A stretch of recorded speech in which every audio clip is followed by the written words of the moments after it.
IHP Média, la chaîne qui vous édifie. Timoko, abimiso na makara, abimiso wapi. Surtout ba prophète en ngaba. Tant évangile, on tout même ayebi ata histoire évangile en côté, il s'est dit n'importe quoi que non, c'est moi le prophète dans cette vie. Ce qui ngate, oh ya ce qui yote. Vous écoutez kundama évangile les oken. Yote nan, Moïse a kenda évangile les oken. Yokaka te. Nous participons à l'évangile. Netinga meda tant sous na apporta kaka un tiers non moi minimum moko bon évangile na te peu parole de Dieu na tu habiter moi c'est ça mon problème na te kaka liloba na nzambe so nzamba salinga grâce na te ya ezate na leki batu nyonso connaître un homme de Dieu au hasard appelé et pas nzambe. Premièrement le fruit du Saint-Esprit. Le fruit du Saint-Esprit, l'amour, la patience, la douceur. Ce que vous avez dit dans Nzambe, vous pouvez kokabola. Vous pouvez komikitisa. Vous pouvez kosenga pardon. Vous pouvez kolinga. Frère Brice, vous allez voir aujourd'hui, tikana lo bango izo sala nga pasi. Est-ce qu'il y a-t-il encore l'amour dans nos églises? Ah non. Hein, Frère Brice? Non. Tu es mon collaborateur. Incapable de payer une maison de chambre et salon. Mais j'ai des villas. J'ai des villes. Est-ce que cet homme-là est un homme de Dieu? Non. Incapable de partager. Mais est-ce que tu ne peux pas voir ton frère qui est à côté là? Au partager naïe. C'est ça. Yo karanga lokwa naza ancien naza. Ngaka kande naza na posa olala ndaka malam. Ngaka kande fona tamla na mutuka malam. Ngaka kande fona liama onde koyo. Et ce qui est grave, on peut même être informé. Moussa ne voulait pas enseigner la parole de Dieu. Il ne voulait pas servir Dieu. Mais Zamba Zokenaï, tu vas plus faire Brice. Tant que voyager na Est, je connais na Zambie ou na Tanzanie. Nous avons que connaître accident mortel. Batouba koufa na accident, on a ya koufate. Et ceux qui ont connu Moussa, au moins qui a zaï koboitier. Des fois on est un accident wana. Nazoya kovanda komituna nini esalinga ina bika na kati accident ya boye ndezamba zoyebi. C'est parce que j'ai une mission avec toi. Je comprends frère Brice. J'ai une mission avec toi pour que tu évangélises non seulement la RDC, les Zaïre, non seulement l'Afrique, mais partout au monde. Malheureusement, via limité qui vision sur l'Afrique. C'est ainsi que vous allez comprendre que Zambé Malam et Bengamaki, fraternité évangélique en Afrique et au Zaïre à cette époque fait pas côté. Fraternité évangélique pentecôtiste en Afrique et au Zaïre. Il y a une vision qui est monde entier. Il y a un accident. Il y a un habité. Ceux qui n'ont pas na liwaboy, ils ont un montumoko. Nous devons bandi côté sur cet évangile-là. Ce monsieur a influé le monde. Aujourd'hui, papa, quand Zamba Bengio, au monde de l'eau qui est Moussika, une chose. Oh, le monde il faut pas saisir. Batubaka babaïb sanga le non tous en abatté ya minene na bamboka mususu balosa neti ba ignorer musée. Frère Brice na oyo biselo komoko. Quand nous on priait na esika oyo babingi Congo bar. Au monde esika temple a fait par cause ali siège national na ngwana. Pourquoi frère Brice? A que quoi installer église esika daka bar ya munene na kata kisaso Congo bar. Vous allez vous rappeler un musicien congolais Ayemba, Congo Bar Tomelaka Masanga, le commandant Kwanzam. IHP Média, la chaîne qui vous édifie. Merci de m'avoir retrouvé sur votre chaîne IHP Média. Mesdames et messieurs, vous me suivez partout dans le monde à travers cette chaîne. Et bienvenue dans votre émission Parlement Céleste. Je vous dis Mbote également.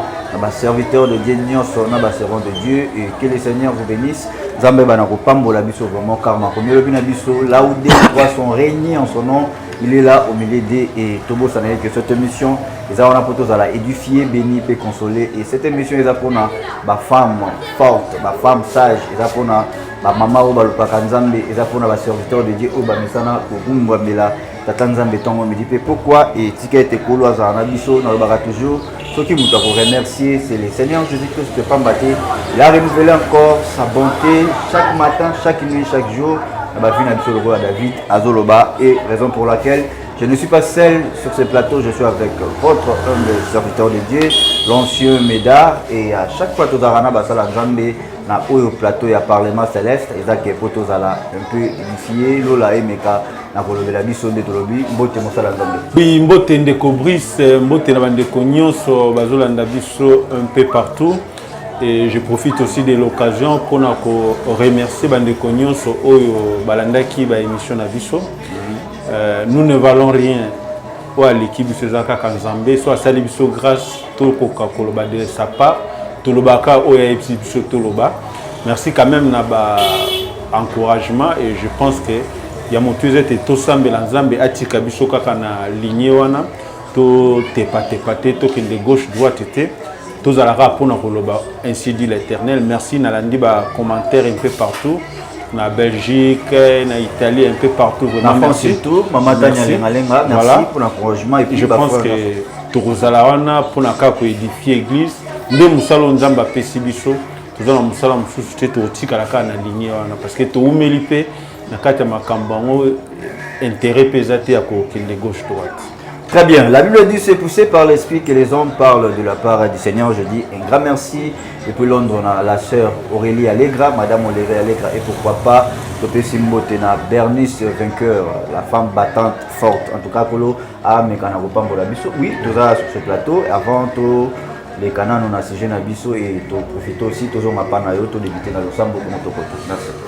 Kolo Zambe Nabikamwa Zambe Nanguya.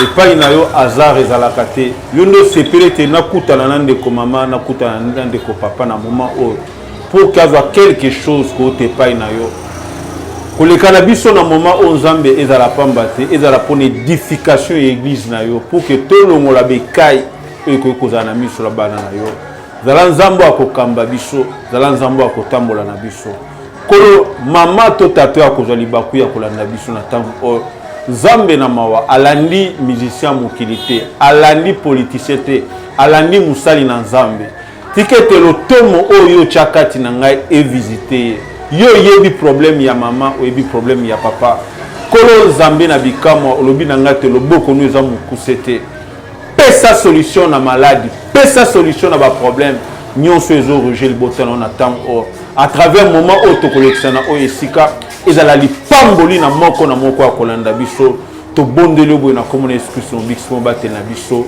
Amen. Amen. Merci beaucoup et j'en profite aussi et parce que je ne peux pas débuter cette émission sans te soigner remercier bino bato message na kochaba commentaire surtout ya kitoko et pourquoi pas appel na bino ba message na bino de ça la force na biso le la Bible lobby aimez-vous les uns et les autres et c'est ça l'amour au Christ atikela biso to ba na biso ba auto s'abonner sur EHP Media s'abonner sur EHP Media pour la continuité il y a des émissions ya kitoko il y a basala nzambe kolo ako ibanate na kopambola yo. Oui papa tourner vers yo boni musala tata nzambe ça va? Oui, toujours qu'il y a kimia et dans un musala na biso te mo mukolo musala azo sunga musala ezo tambola malam na katna etonge sika toza ko vrai en tout cas Nzambe aza au contrôle pe aza ko assister biso iloba na Nzambe zote yama Nzambe pas hotel salobo konae na ba posa ya bana nae vraiment nyonso ezo tambola malam.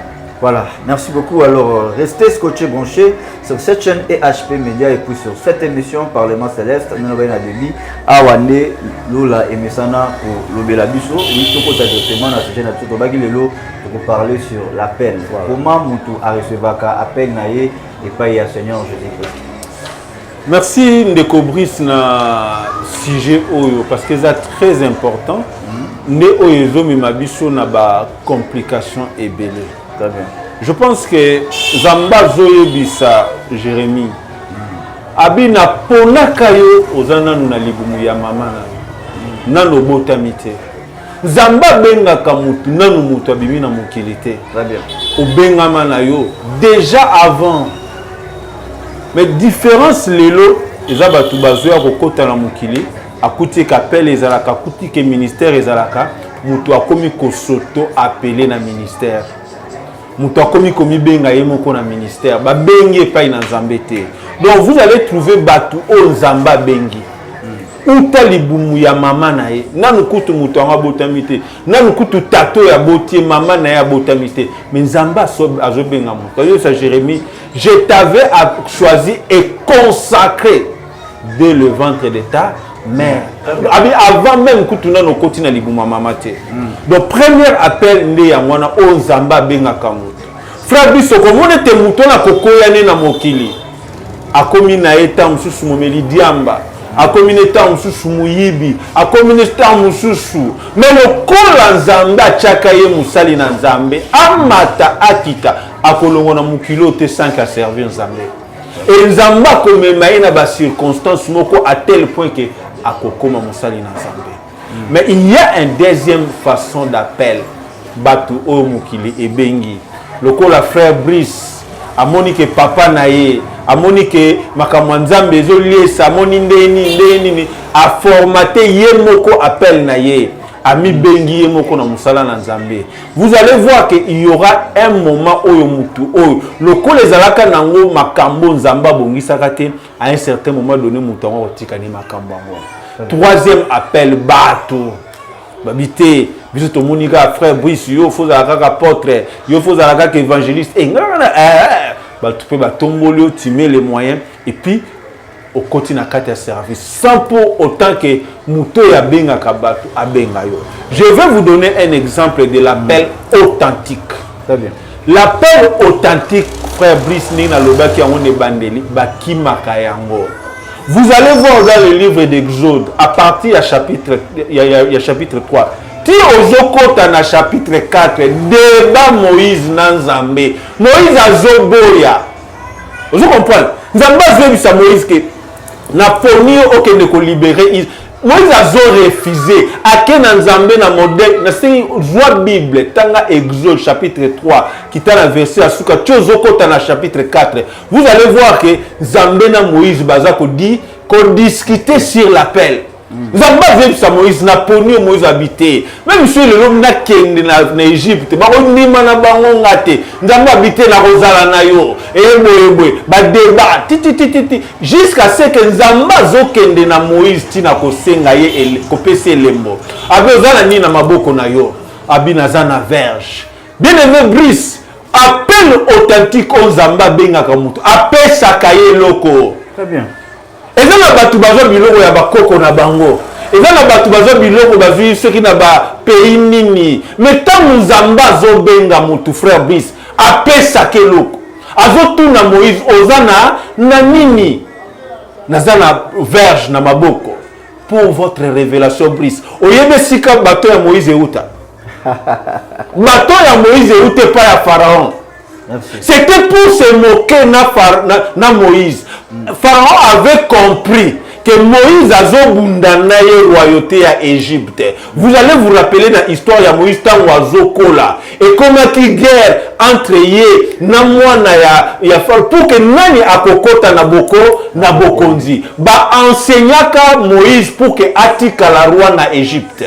Netango ba koti na guerre wana et arrivé que Moïse a bomi égyptien ba benganie na kati na Égypte.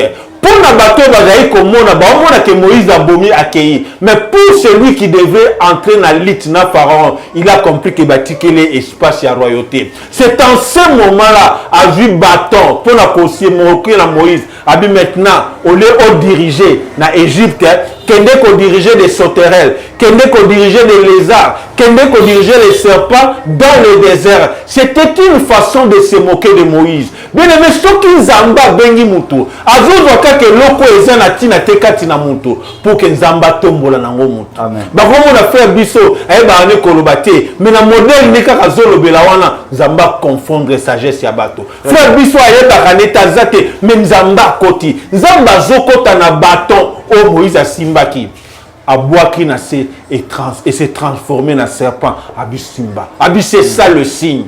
Bien aimé on nzamba bengaka il y a un signe mutunio surtout frère Brice même au baganga ke ayeba ke nzamba benganga te. Très bien. Nazo pe ce exemple mon frère Brice. Naza il y a je sais pas 13 ans.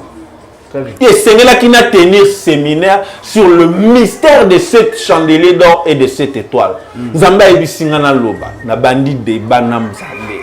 Nabi Nzambe. Nakoloba ndenge nini tout ça. Non, si vous à qui j'ai donné la parole, bolingite tol boloba. Mais botika ba ventiler ba te ya kana bango Nzambe. Non nazana ancien na dirigeara pe église te mais ne que loba te munene boyego simba ndenge nini. Et Dieu insistait. Et j'ai demandé un signe. Vous avez frère Brice, j'ai demandé un signe. Nabi Nzambe soki réellement on dit mette na telema na loba na zo sengo elemo. Vous avez frère Brice, na epsi Nzambe na limité na te ya Mateo na micro ya kodefa. Oui. Na limité na te ya Mateo na ampli ya kodefa na bafle ya kodefa. Ponga naza la certifié que Nzambe telemsinga na loba biloko pesa ngai biloko oyo. Ezala yanga na sombi.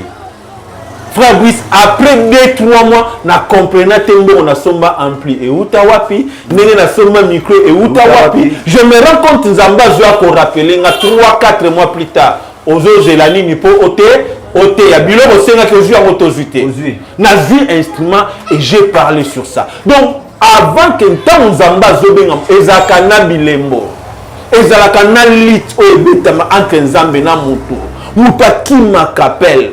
Vous comprenez frère Brice. Mais les lotés que Moutié Mourazomi Kotisa na kat n'appelle Moutié Mourazomi ben apôtre au monde après moment comme azo que la peut qu'elle était azo que la peut tout docteur mais yoka docteur okuta ki docteur ezate on a évangéliste mais quand on a kat l'évangélisation azate écoute apôtre incapable il y a qu'à tenir une assemblée il y a 20 personnes mais en quoi tu es apôtre?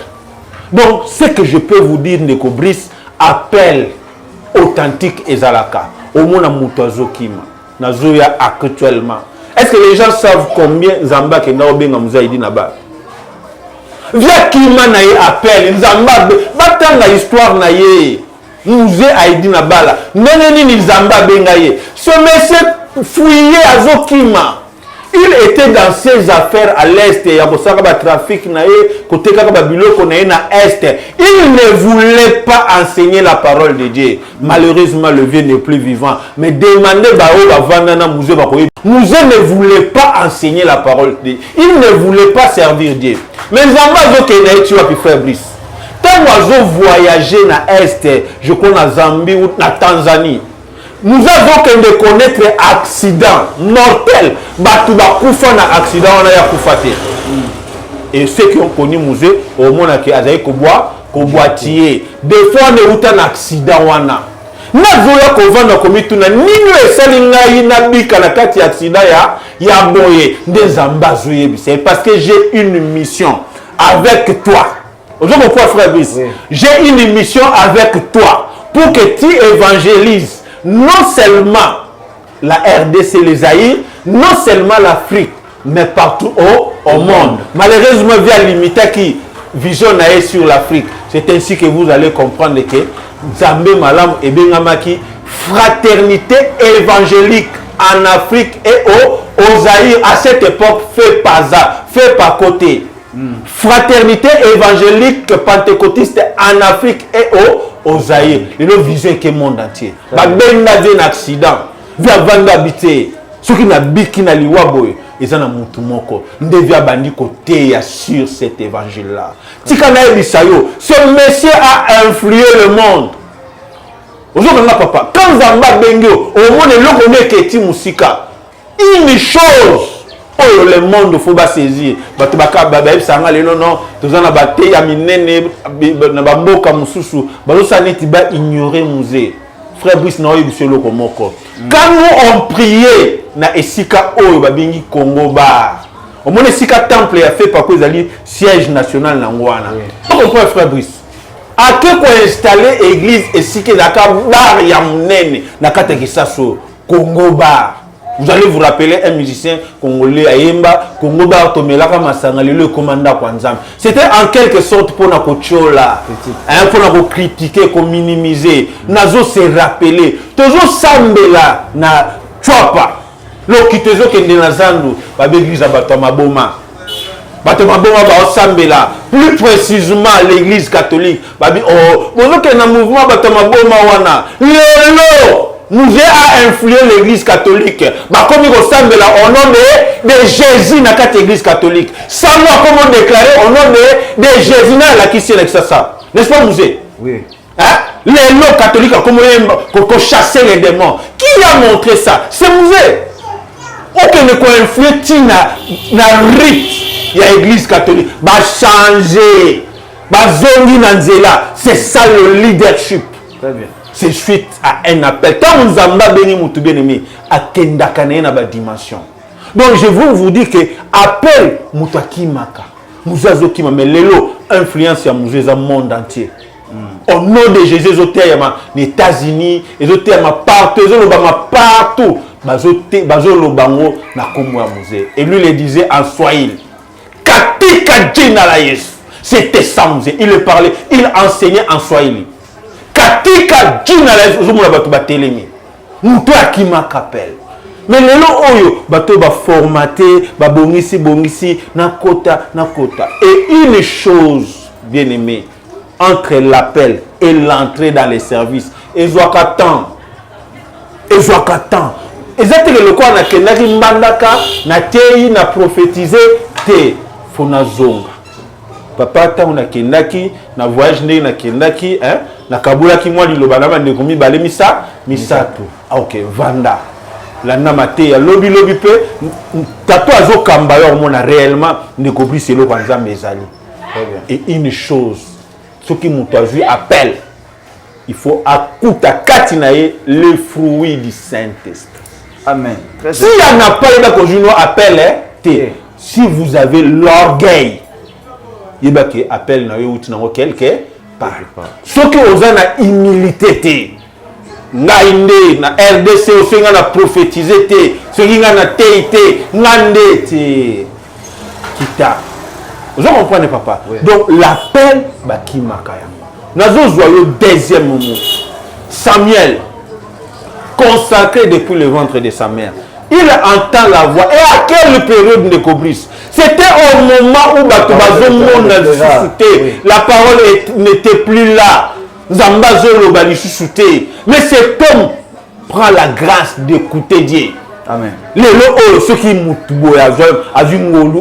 qui était Zamba Lobele pour une situation comme Nasi Torotandama, j'ai vu une image dans Zambie, un pasteur a Tambula Liboso Bandiminaye, Batandi Maputa, Bamati, pour quelle raison? Je sais. Frère Brice, dans l'appel de Dieu, Mouta Bengami Paï dans Zambie, au Koutakatina l'humilité. Moi qui vous parle ici, j'ai eu l'occasion de vendre dans le musée Koliana Mesa. Si grand qu'il était, c'est qu'il avait lui l'humilité. Il ne pouvait pas accepter comment pour vendre la peine. Il recevait tout le monde. C'est ça mon modèle. C'est pour cela que je dis Lelo O, Naï Medar Mbolela, pour ne pas te présenter parce que j'ai un leader. Natala Nengi Tamula, Nengi Kenda, na komi kunate. Makambo ya sali nata mususu na olongwa pe na mukilo na sali ngote yekuta matite siko na komata pona sombi télévision pona sombi jeep à cher pour na sali moi église à 400 personnes. Non, l'appel c'est l'humilité. Samuel azoyo kapel il rentre ay papa obenginga mais beaucoup au lelo le quoi je appelle a vu possibilité sali radio. Il n'a plus de père spirituel. Bamsoukou va comme que se faire adopter. Frère Bissinga la sina mon amour. Ah papa, au quoi adopter ngate. Spirituellement. De yo bote mozanga tata molim. Il y a personne qui t'a enseigné la parole de Dieu. Moi je suis fier, même dans le Cabo, mon père spirituel est fier de moi. Très bien. Il sait que c'est mon fils. Je vais vous dire une histoire bien aimée. Oui. J'étais en train d'évoluer dans une paroisse, la communauté Nabiso. Moutazo Kamba, il est devenu pasteur, consacré pasteur avant moi. Mais à se convertir, ça qui 12 ans après Ngaï, il est arrivé à un moment donné, oh non, moi de discute, mais là, ils ont respecté, mon livre. Je me rappelé, papa, avec beaucoup d'humilité, j'ai un père spirituel. La hiérarchie, normalement, il y a un pasteur, il y a un Kambanga, mais il y a moi nako scandalisé à matiti na communauté c'était le royaume. Très bien. Pour y ayema na chorale mona tata ya te makomanza na nzambe. Bino bokimi mbangu. Boko ba pasteur, boko ba apôtre habité. Ba yebisi makambo ya yebiso eza solo. Aza mukolo na kondima. Pourtant monsieur to ka musée tam fazo ta wana te. Tam monsieur to landa ka babaka ya zwango te. Mais yo ye ale loko weli mbangu 3-4 ans bazela même au komi no pasteur au komi boy conséquence yaka vous allez voir les loquets hein bonzambe komi terre à terre. Voilà. Merci beaucoup alors pour tous mes gars pour évoluer rapidement. Alors comment reconnaître un homme de Dieu au hasard appelé et pas un Nzambe? Premièrement le fruit du Saint-Esprit. Le fruit du Saint-Esprit, l'amour, la patience, la douceur. Ce que vous avez dans Nzambe, vous pouvez kokabola.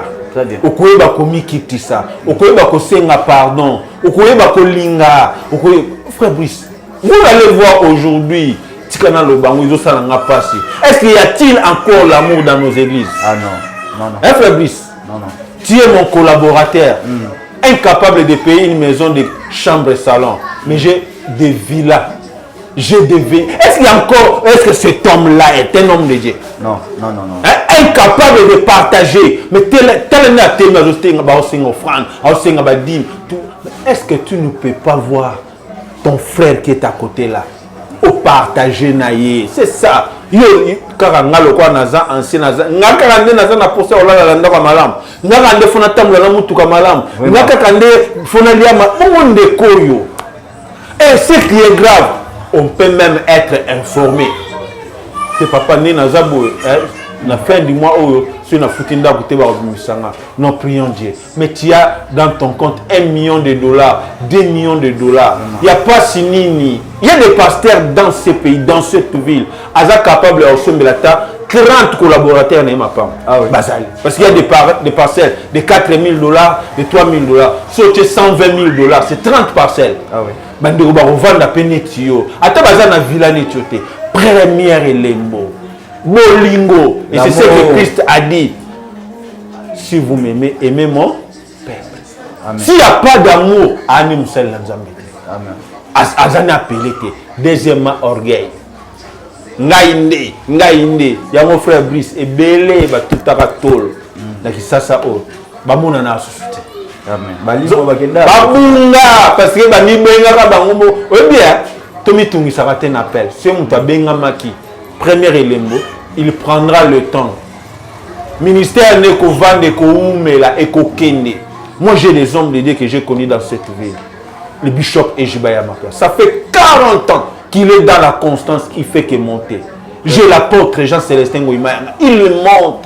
Des gens bourrés de la crainte de Dieu. Très bien. Bourrés de fruits du Saint-Esprit. Humilité full. Mais au monde, ni comme ça, moi, petit moko. Abimisoki na makara, abimisoki wapi. Surtout ba prophète en ngaba. Tant évangile, on tout même ayebi ata histoire évangile en côté, il s'est dit n'importe quoi que non, c'est moi le prophète dans cette ville. Ce qui ngati, oh ya ce qui yote. Vous écoutez kundama évangile les oken. Yote nan, Moïse a kenda évangile les oken. Yokaka te. Nous participons à l'évangile. Netinga meda tant sous na apporta kaka un tiers non moi minimum moko bon évangile na te apé parole de Dieu na tu habiter moi c'est ça mon problème na te ya kaka liloba na nzambe monsieur nzamba sali na grâce na te ya ezate que na l'équipe a tunyons na za danger tout ça je vais vous dire une chose frère soki ngai na za ki mutu ya kuwe l'appel hein mais le los ba benganga apôtre. Mais aujourd'hui, je suis toujours ancien. Mais Dieu a fait de grandes choses à travers moi. Je vais te donner un témoignage. On m'appelle dans l'hôpital Roi Baudouin. Je trouve un enfant mort. Ah, ça. Maman a payé devant Bab. Et Dieu me dit, prie pour cet enfant. La bandit dans Zambé. Avant de prier, tu vas me donner un signe. Pour nous ressembler, j'ai besoin d'un signe. Je vais prier, mais j'ai besoin d'un signe. On m'a dit que cet enfant fait 4 jours à la Moukakatine. Mais si on a samé là, le coïp, c'est un samé là. Na niel lembo, moi nous avons la tamisou. Moi, nous avons kosola, ta kosola. Na vu moi na kenemi. J'ai commencé à prier Dieu. Et les ambassadeurs hôtel sande ba ozom selanga moi na. Ngabité, ngana moni mukile monité. Na lingi mukile sala nini? Et mona. Fabrice, moi na fongoli mis aleli. Na bani ko remercier Nzambe na pesi mon pas mamani. Chis lelo moi na za vivant. Naza na encore ancien. Et les ambassadeurs sala, je prêche aux hommes du matin. Je suis allé prêcher dans une église frère Brice. Ni jamais vu. Oh le pasteur comme tindika yakayemne. Papa, une pauvre maman, na monaki maman a rose atam sa te kaka mapa. Hein? Na te na silisi na ngape na vandi pour que na leka. Cette maman est sortie. Après 15 minutes, 20 minutes, na moni maman na zozonga toki. Vous comprenez frère Brice? A toki. Non papa na linga na mona. Maman vient. Ni, ah papa, tant aux otéa, Nzambe nanga convaincre ngai, il faut na sala libonza. L'église na yaki na mbongo te. Mais na kimi mang na ndap, na mbongo ebelete, 5 000 francs. Allez-y un peu comprendre frère Brice. Hein? 5 000 francs. Maman na tam soit te kaka moi ma panay capital négo à 10 000 francs, tam soupe 5 000 wana. Mais quand elle prend ça, c'est que l'œuvre de Dieu que Dieu a mis en moi et c'est communiquer la vie à maman. Amen. Moi, je ne sais pas les miracles que nous comme la maman. C'est comme cette femme de la perte de sang. Oui, il y a des comme la yé. Nama kamne nga formata qui miracle nae et tala kaka yé. C'est quand vous touchez à un homme de Dieu appelé, il y a un miracle qui se déclenche. Oh la nanonga nozo la nabu. Oh nzamba zote nga na yebi nanga. Ah oui. Qui était sur la table. On a évité. Mais il faut salir à moi. Vous allez déclencher miracle. C'est ça. C'est ça l'appel de Dieu. Mais comme on dit, il force à cater, qu'il forcer. Et c'est un bishop. Non. Monde comprendre que non. Celui-ci, c'est un homme de Dieu. Vous comprenez? Donc ça ne sert à rien de forcer l'appel. Naïba bengangaïba. Et belé, docteur, bunga. Et au moins que actuellement, on a qui ça c'est comme un peu calme. En général, tu premier, hein, Fabrice. Tu premier quand même, moi, mon quai. Martyr et Vandi, bah, qui tourne ça. Esplanade, il y a moi, bah, qui tourne. Heureusement, pour la banque, triomphal, bah, comme on tourne à la banque du logo pour. Moi, je vais tourner ça, moi, sous. Exact. Tu es venu à bloc, bah, c'est ça, bah, bah, si bloc, bah, qu'on a bango, bah, drainer mon Zamba, Bengine, bah, voilà, merci beaucoup. Je pense que nous touchons déjà vers la fin de cette émission. Et tout comme dans un moment où tu as entre parenthèses, les gens ont un problème de santé, ils ont dérangé, maladie, ils ont un chrétien toutefois ici et l'MDP. Moi, ma casse alors, grâce à tout ça, parce que tu es un homme de Dieu sur ce plateau. Et Bible le Bisso, confiez-vous à l'Éternel, vous serez affermis, mais à mes serviteurs, vous réussirez. Alors, tu as moi 2 ou 3 mots pour nous avoir tu vas foi ici et l'MDP, ou tu as un problème, il y a santé. Voilà, tu as moi pendant quelques secondes face à la caméra. Voilà. Kolo Nzambe nabikamwa Nzambe na nguya. Musala oyo benga kanga na lingaka na ngango te. Yondo benga ngana sala ka musala. Omeminga siko netando eke mamu ya zolanda ngai. Papo ya zolanda ngai kolo. Ami kutina malade. Aibi kazolanda musali na Nzambe. Lokola la ninga musali na Nzambe kolo na mawa. Na sengi o papa na lola. Na mona oko bikisa ba malade na nzela na ngai. Na mona oko sala bikamo na nzela na ngai. S'il vous plaît tata lola. Kitisa loboko na nzoto ya mama oyo. Bokono nyonso eza na nzoto na ye. Ezala ya kubwakela.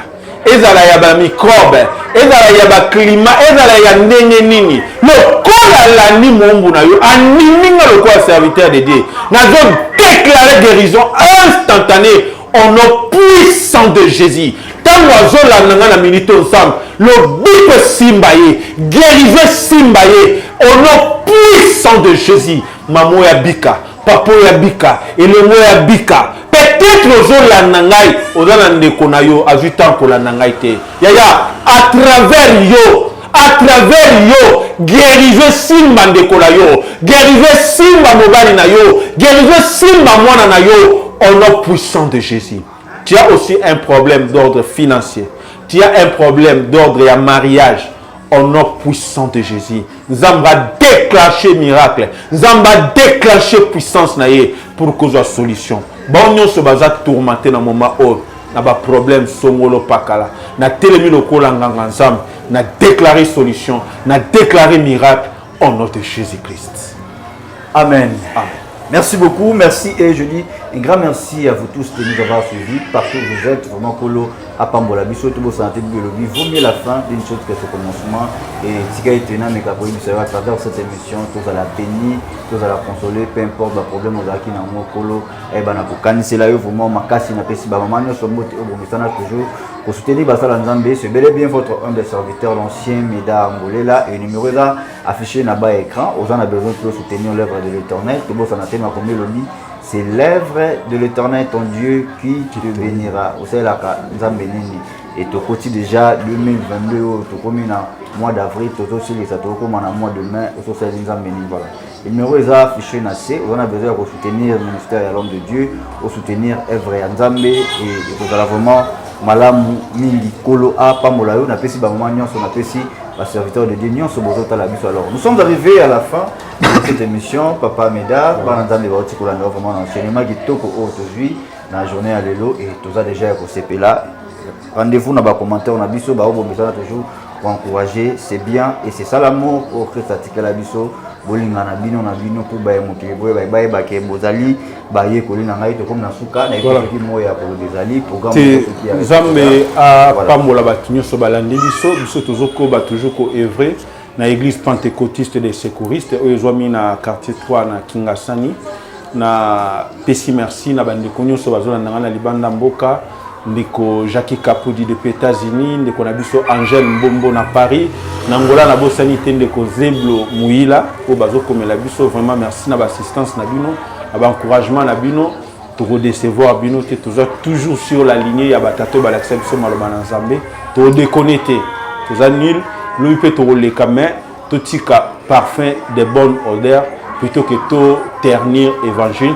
Et toujours voilà toujours kanabino bo continuer toujours kolanda biso na émission oyo et Nzambe akopambola bino voilà kami biso na sambo kolo Nzambe na mawa papa na lola tumela kiliboso na yo pona kokabola maloba na Nzambe yawe pambola ndeko na biso Brice pambola etando eke o eyambi biso Nzambe eke liboso zala Nzambe akosoutenir œuvre oyo ba initiateur nango ba nyonso baza ko évoluer a Nzambe pambola bango to kabi bande ko nyonso balandi biso libanda mboka na kati ya mboka partout tika eto zala Nzambe ko assister bango to buki mwango nyonso ya banganga ya bandoki bitumba nyonso ya molili oyo ezolanda mama papa elengo azolanda biso na tango Nzambe to bloquer yango au nom de Jésus to déclarer victoire ba nyonso balandi biso bazala mitu mikila te na kombo na Yesu Christ wa Nzambe pe mbix na biso to lobi gloire et louange à toi Seigneur Jésus. Gloire et louange à toi Seigneur Jésus-Christ et